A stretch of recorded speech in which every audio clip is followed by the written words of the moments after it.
안녕하세요. 저는 인천에 살고 있는 30대 초반 평범한 여성입니다.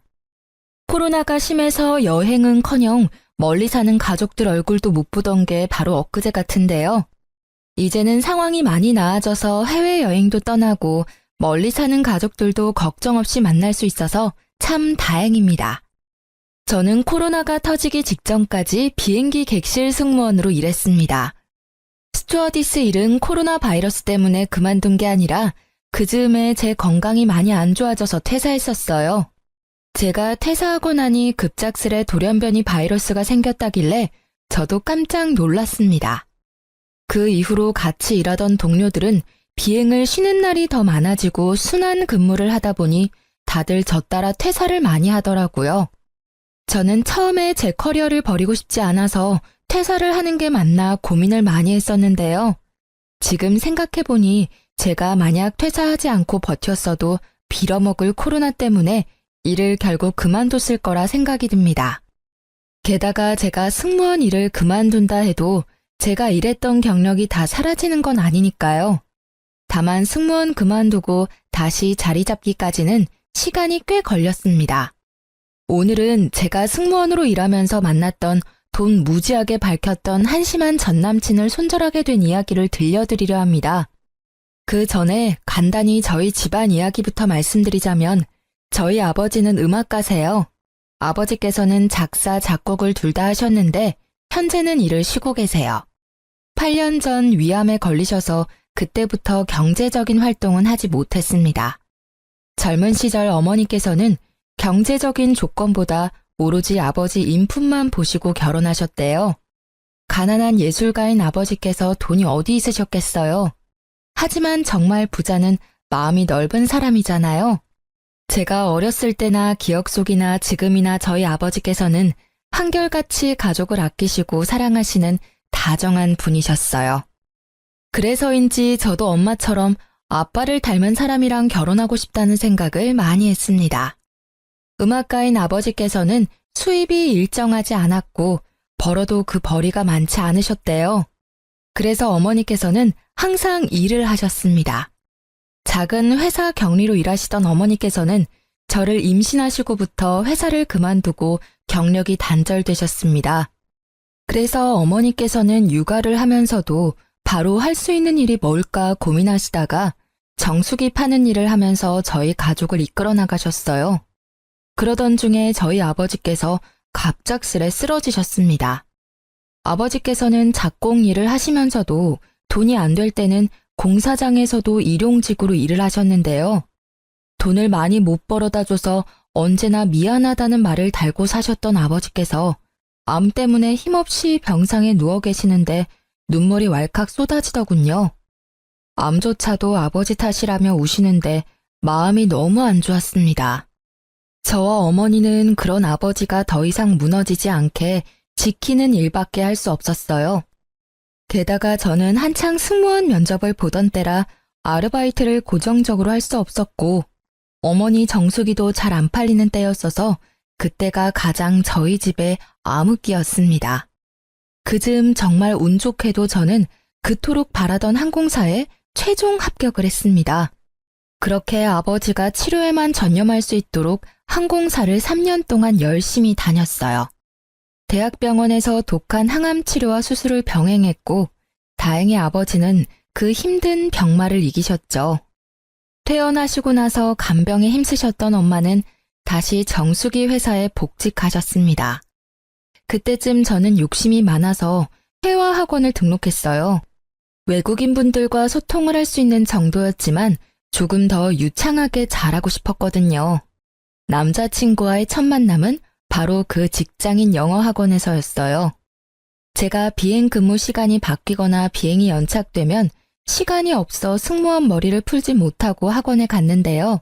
그 뽕이 들어가고 올백인 머리 스타일을 어필하고 하는데 어떤 남자가 제 헤어스타일을 보고 아는 채 말을 걸어오더군요. 승무원 준비생이신가 봐요. 아, 네. 저도 아는 동생이 그쪽 분야에 일해서요. 열차 승무원? 아니면 항공 승무원? 어떤 쪽 준비하세요? 항공 승무원이요. 너무 예뻐요. 승무원 꼭 붙을 것 같아요. 저는 한 번도 대화 나눈 적 없는 사람이 살갑게 말을 걸어오는 게 좀 불편했습니다.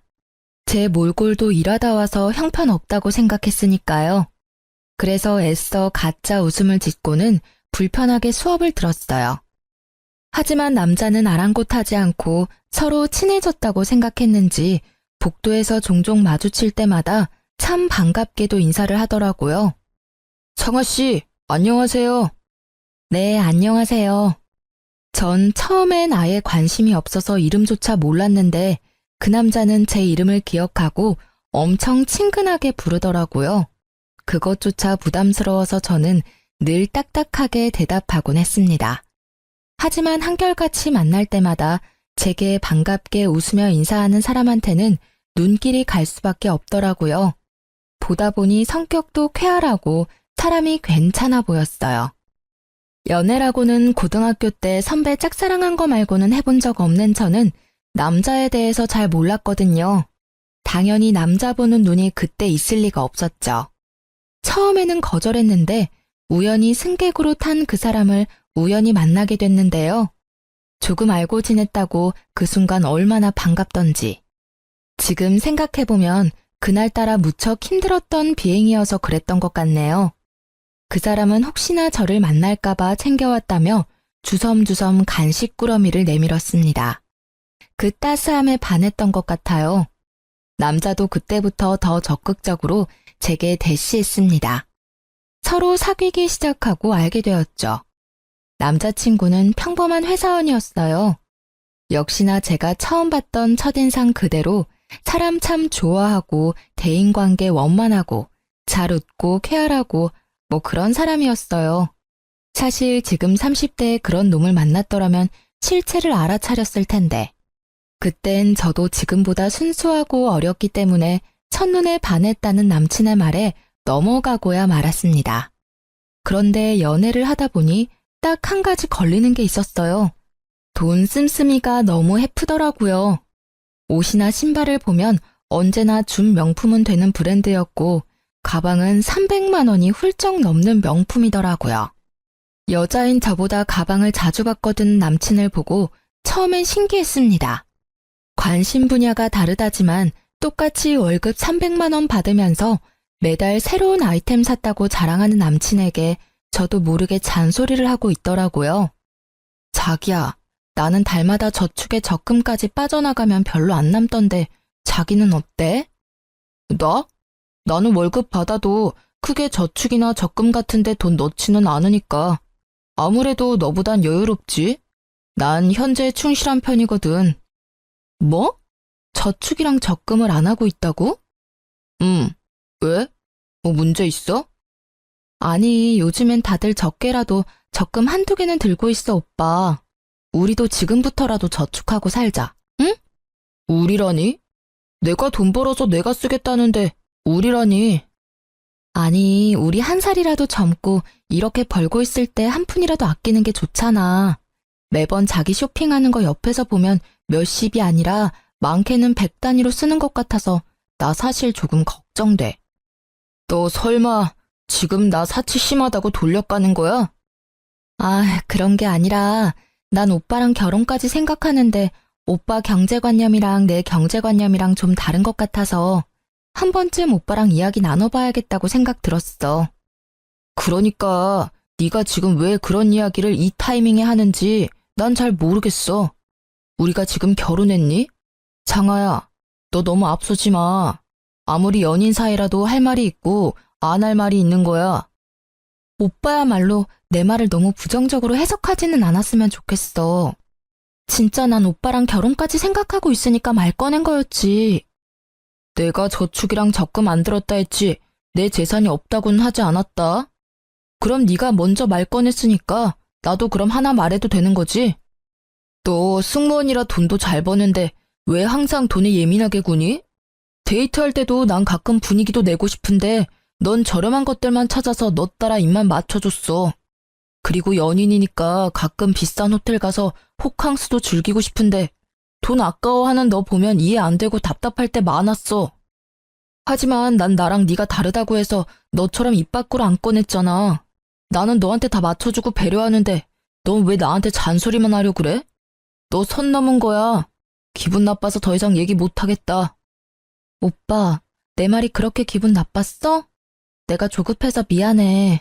난 오빠를 비난할 생각으로 말한 게 절대 아니란 것만 알아줘. 진짜 걱정돼서 한 말이야. 우리가 벌면 얼마나 번다고. 비슷하게 벌고 있잖아, 우리. 그래서 이제 그만 말해. 아, 상아야. 너는 잘 모르겠지만 말이야. 난 부모님께서 주시는 돈도 있고 내가 버는 돈도 있어서 이렇게 풍족하게 쓰면서 사는 거야. 집안의 경제적 수준이 다르니까. 우리 씀씀이도 당연히 다른 거야. 내가 사치 부리는 게 아니란 말이지. 내가 너 자격지심 생길까봐 얘기 안 했었거든? 근데 너 너무 열등감 있는 거 아니야? 네가 하도 잔소리를 하니까 나도 좀 듣기 거북해서 진짜 솔직히 말하는 거야. 알았어, 오빠. 그만해. 싸우기 싫어. 싸움은 네가 먼저 걸었잖아.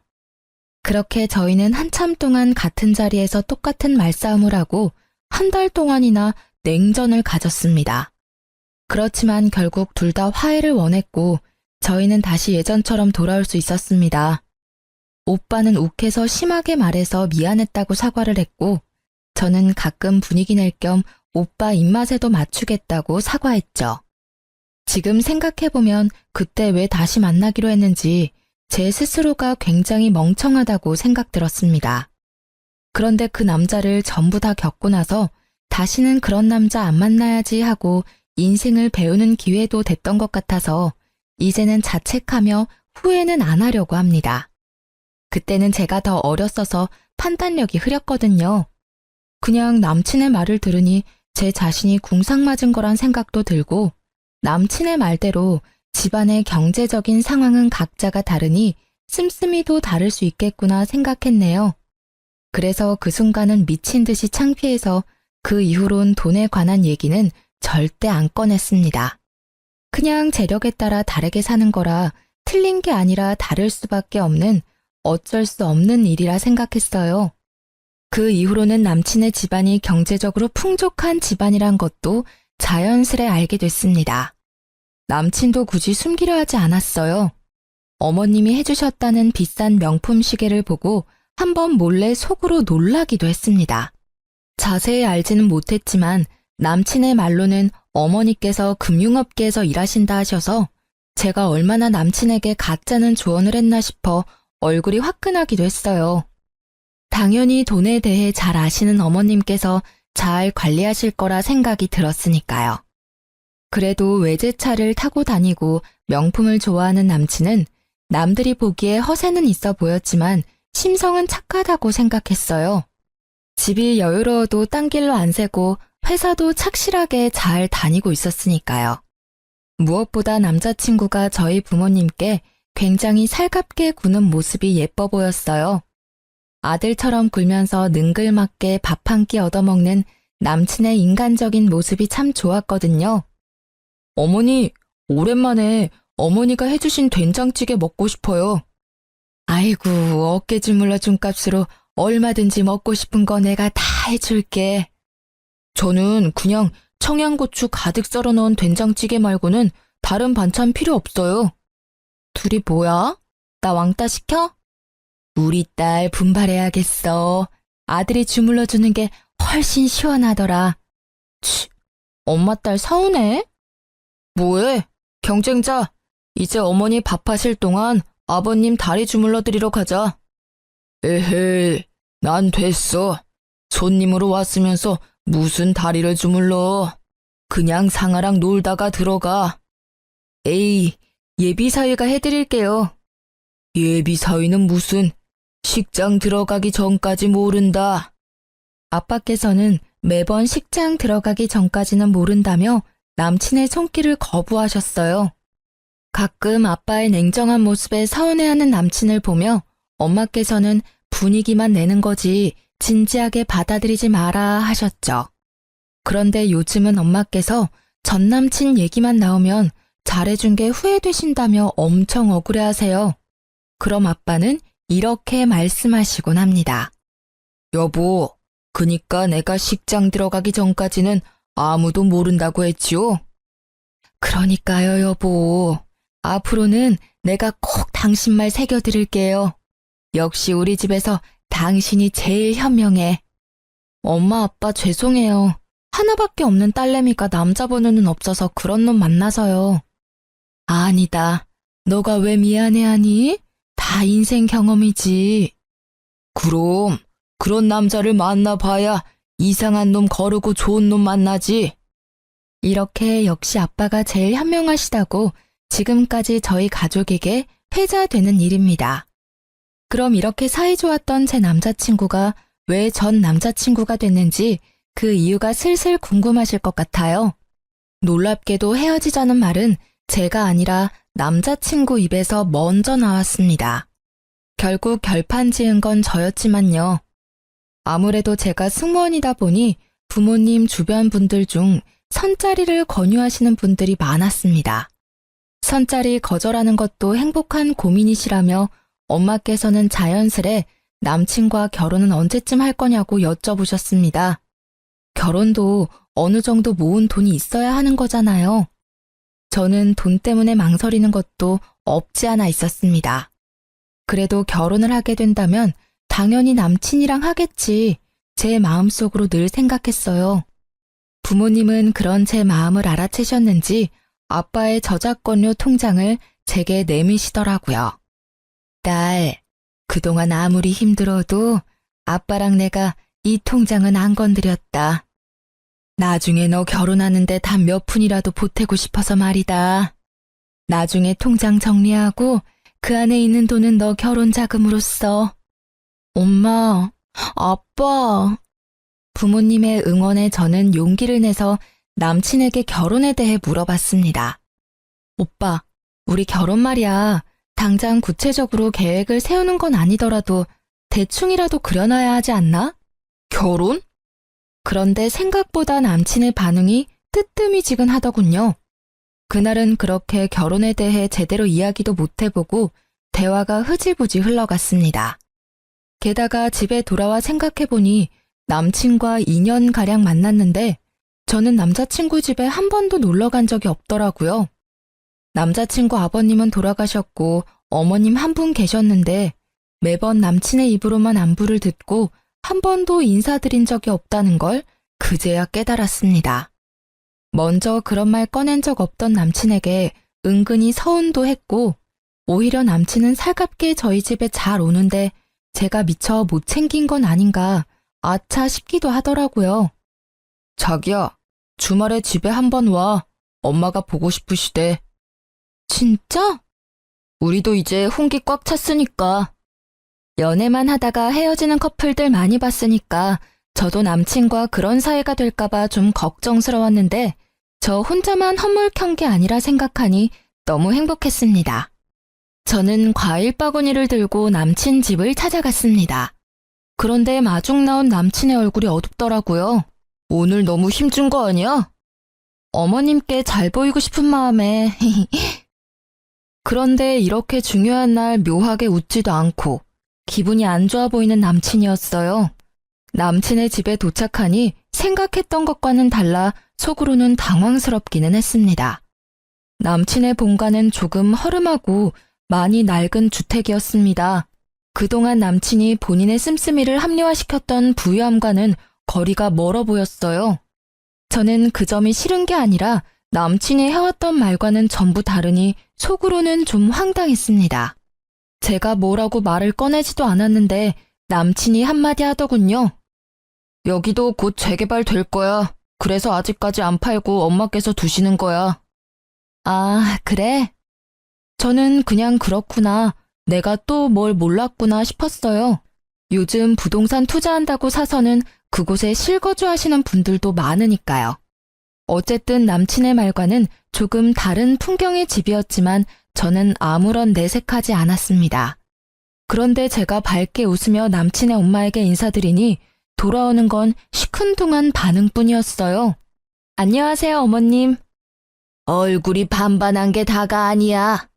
네? 너 승무원이라고? 거기서 언제까지 일할 수 있는데? 가족이면 항공권은 공짜로 받을 수 있나? 난 죽어라 이래서 한평생 내 아들 먹여 살렸다. 너도 설마 결혼한다고 일 그만둘 생각은 아니지?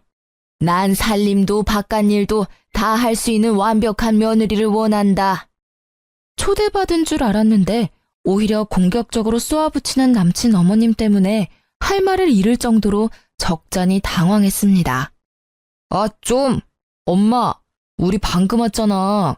앉으라고 말부터 안 하군. 상아야, 여기 앉아. 남친도 그 상황이 짜증나는지 잔뜩 예민해 보였어요. 알아서 앉으면 되는 거지. 뭘 앉으라고 말해야 앉아? 아, 죄송합니다. 실례하겠습니다. 집에 어른들은 뭐 하시니? 에휴, 없는 집끼리 만나면 무슨 미래가 창창하겠어. 너도 참 너 좋다는 넉넉한 집 딸들 두고 왜 이런 애를? 사람 앞에 앉혀두고 무안하게 만드는 남친 엄마 때문에 정말이지 도망가고 싶더라고요. 아, 네. 저희 엄마는 정수기 회사에서 일하시고요. 아버지께서는 음악가세요. 아버지는 몸이 안 좋으셔서 현재는 쉬고 계십니다. 뭐? 엄마가 정수기? 아유, 게다가 아빠는 뭐? 아니, 결혼해서도 부양해야 하는 거 아니야? 참 곤란하다. 넌 어디 아픈 데 없냐? 건강한 거 맞아? 아들, 이 상황 엄마는 매우 당황스럽다. 엄마, 얘기 좀 제대로 들어보고 말씀하세요. 아버님 암투병 하셨었는데 지금은 완치하셨어요. 그럼 뭐하니? 암은 가족력이 얼마나 중요한데. 너 지금 건강하냐니까? 저 일하면서 건강이 조금 나빠져서 승무원은 일은 올해까지만 하면 어떨까 생각하고 있습니다. 항공 관련 강사를 준비하고 싶어서 알아보는 중입니다. 한동안 정적이 흐르고 남친은 자기 엄마와 똑같이 멋씹은 얼굴을 하고 있더라고요. 남친 엄마는 골똘히 생각하다 제게 버럭 소리를 지르기 시작했습니다. 뭐? 멀쩡한 승무원 일 그만두고 뭐가 어째? 아들, 넌 이런 애를 며느리감이라고 데리고 온 거야? 집안은 모자라도 승무원이라길래 웬만하면 내가 이 결혼 허락해주려고 했다. 너 일 그만두면 절대 내 아들이랑 결혼 못한다. 그렇게 중요한 일을 상의도 없이 너 혼자 생각하다 이제 말해? 애초에 취직할 생각이었냐? 내가 좀 산다니까 빌붙고 싶었어? 와, 뒤에서 승무원 그만둘 계획하고 있었던 거 소름 돋는다. 너 설마 아직도 내가 진짜 너한테 첫눈에 반한 줄 알아? 그런 척 한 거야.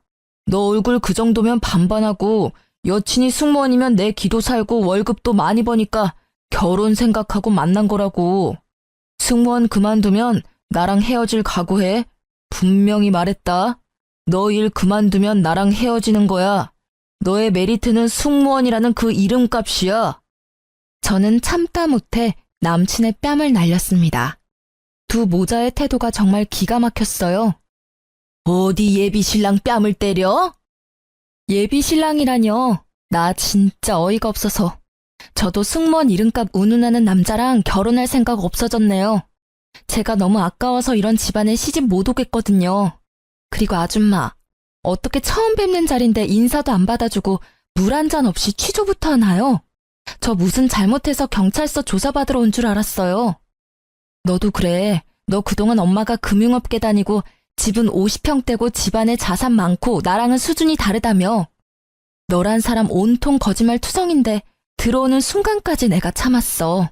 그런데 돈은 없어도 예의 없고 인성 모자란 집이랑은 나도 절대 결혼할 생각 없거든? 김칫국 마시지 마. 뭐, 아줌마?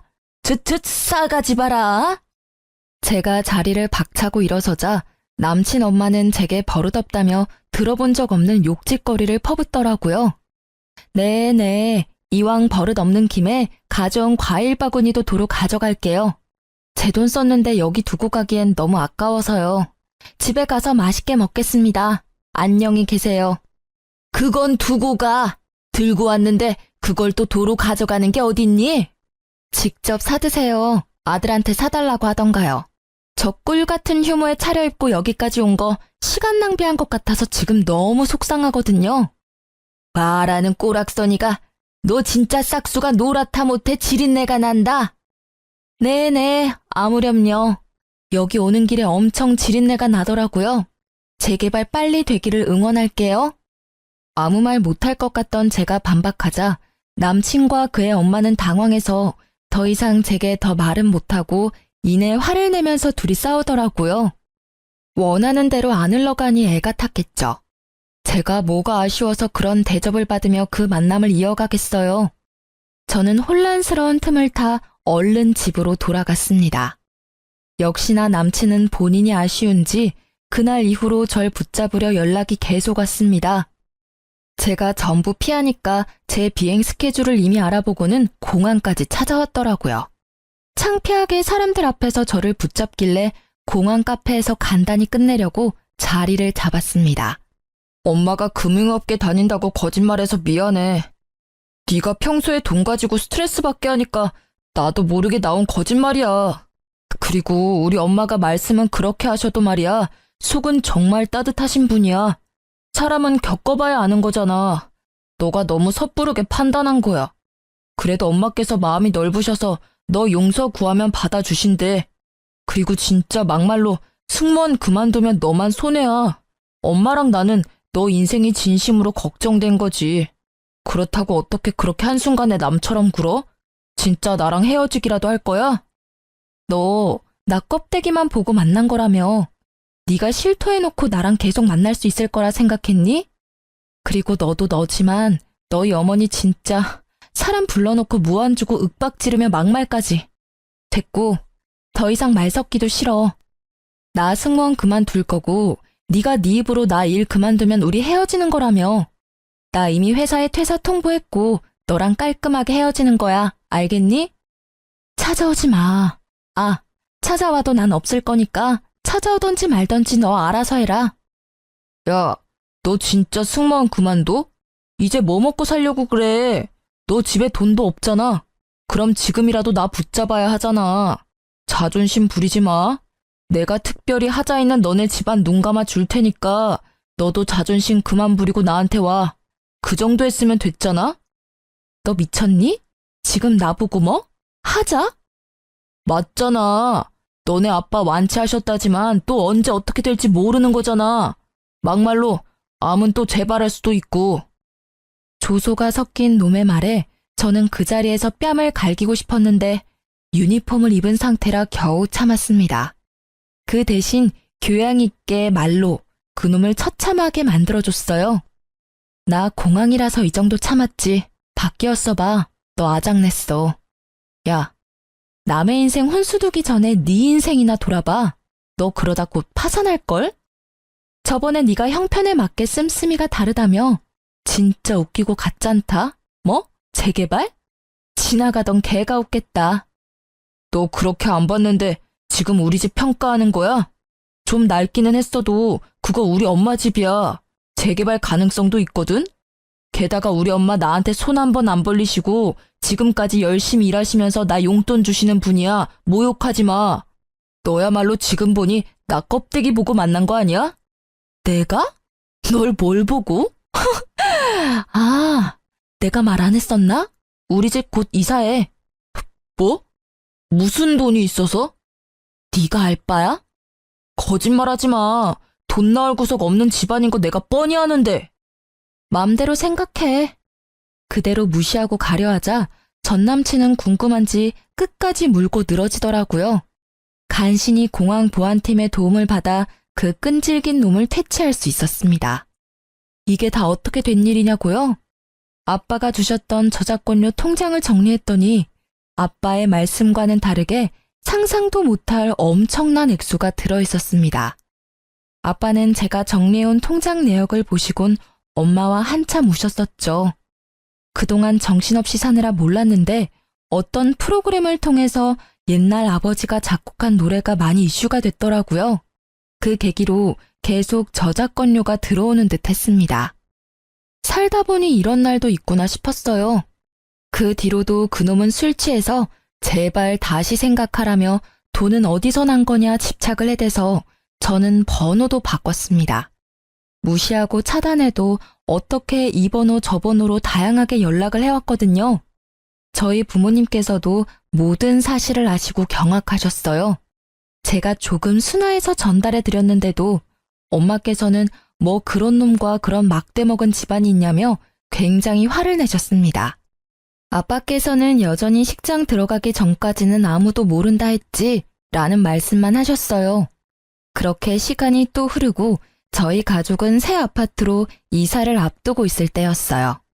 부모님께서는 아파트를 제 명의로 계약하라고 하셨습니다. 어차피 제게 물려줄 거 일찍 물려주시겠다고요. 제가 나중에 결혼하면 두 분은 물 좋고 공기 좋은 고향 땅에서 살고 싶다 하셨죠. 그런데 결혼은 고사하고 그 미친놈 때문에 연애든 결혼이든 다 질려버렸거든요. 평생 이렇게 부모님과 살면 좋겠다 생각하고 집을 고른 건 부모님께 지금도 비밀입니다. 아파트 잔금 다 치를 겸 부동산 이모랑 마지막으로 한 번 더 집을 보러 갔을 때의 일인데요. 아파트 부동산 앞에서 어떤 젊은 남자가 엄청 요란하게 통화하고 있었어요. 월세 보증금에서 까라고요. 몰라요. 배째요. 나가라고요? 누구 맘대로? 참나, 고작 3개월밖에 안 밀렸는데 정없게 이러시면 안 되죠. 다른 곳에서 많이 자취해봤지만 1년 가까이 못 내도 이해해주고 보증금에서 까시는 분들 많이 있었어요. 말도 안 되는 말을 늘어놓는 걸 보고 부동산 이모께서는 한숨을 쉬시며 저런 분들이 간혹 있다고 하셨어요. 저는 그렇구나 하며 힐끔 봤는데 전 남친이라 깜짝 놀랐습니다. 그거 참 더럽고 질긴 인연이다 싶어서 얼굴을 가린 채 사무실 안으로 들어갔죠. 아파트와 오피스텔이 같이 있는 곳이었는데 부동산 이모께 들으니 그 오피스텔이 신축이라 보증금도 높고 월세에 관리비까지 100만 원이 넘는 돈이었어요. 비싼 오피스텔에 덜컥 입주해서 월세 못 내서 저런 사람 많다며 골치 아프다고 하셨죠. 그동안 그렇게 사치 부리더니 돈에 허덕이는 꼴까지 보니 아주 우스웠습니다. 그런데 통화가 다 끝나고 부동산 안으로 전 남친이 들어오는 바람에 저를 발견하고 말았습니다. 조금 있으면 담당자 올 거니까 조금만 기다리세요. 저는 나가봐야 해서요. 예. 볼일 보고 오세요. 아니, 그런데 저는 사모님인 줄 알았는데 아직 미혼이라셔서 깜짝 놀랐어요. 혼자 힘으로 아파트 대출 안 끼고 사는 젊은 분들이 많지는 않으니까요.